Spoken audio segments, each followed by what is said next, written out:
Bonjour et bienvenue sur Like Ambrosem, j'espère que vous allez bien. Aujourd'hui je vous retrouve pour vous montrer mon brushing et mon flat iron.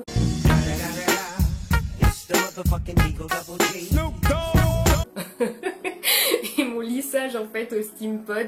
C'est quelque chose que je fais tous les week-ends, généralement le dimanche, comme ça on est nickel le lundi. Voilà, si cette vidéo vous intéresse, c'est juste après. N'hésitez pas à liker et à vous abonner pour nous encourager. Je vous fais de très gros bisous et à bientôt sur Like Ambrosem. Bye bye. Et on se retrouve donc juste après le shampoing, l'après-shampoing, le masque, etc. avec les cheveux donc humides et je travaille mèche par mèche. J'utilise depuis peu un spray de la marque Chi et c'est un protecteur de chaleur que je trouve hyper pratique. En fait, je l'applique mèche par mèche et je privilégie surtout les pointes qui sont plus fragiles que le reste de la chevelure, vous le savez déjà puisqu'elles sont plus vieilles.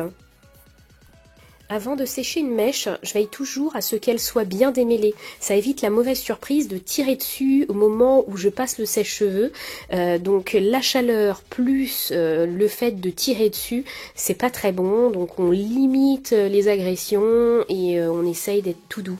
Donc je prends un peigne à dents larges, je veille à ce que ce soit bien démêlé, toujours en partant de la pointe et en remontant progressivement jusqu'à la racine. Je ne sais pas si ça se voit bien dans la vidéo, mais j'insiste surtout sur mes racines, les repousses en fait, pour les assouplir au maximum et enlever du volume.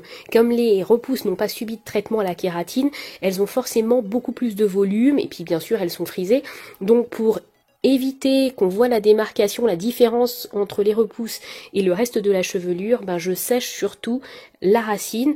Les longueurs, elles, très sincèrement, il n'y a pas besoin de repasser dessus, elles sèchent très vite. Une fois les cheveux totalement secs, j'utilise mon bébé, le Steam Pod, pour un lissage parfait. Pour moi, c'est le seul lisseur qui arrive à associer brillance, souplesse et tout ça en un temps record. Donc c'est vraiment merveilleux. Je ne sais pas ce qu'on peut demander de plus en fait à ce lisseur.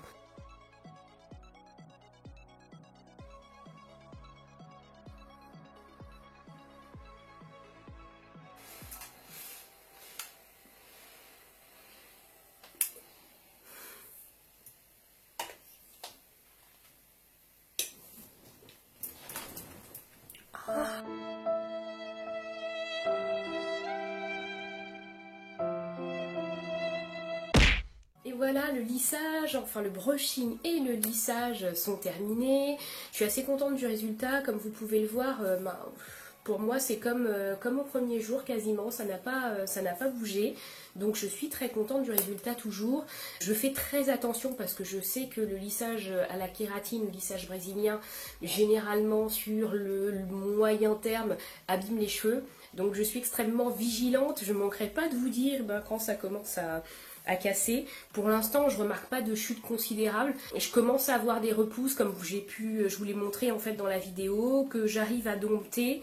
Et ce qui me fait le plus peur, c'est justement cette partie-là à gérer. Je pense que lorsque les repousses vont être peut-être plus importante, ça va être un peu plus compliqué.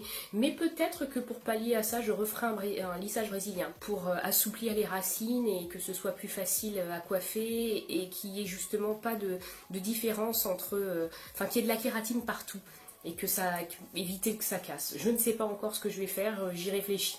On va voir.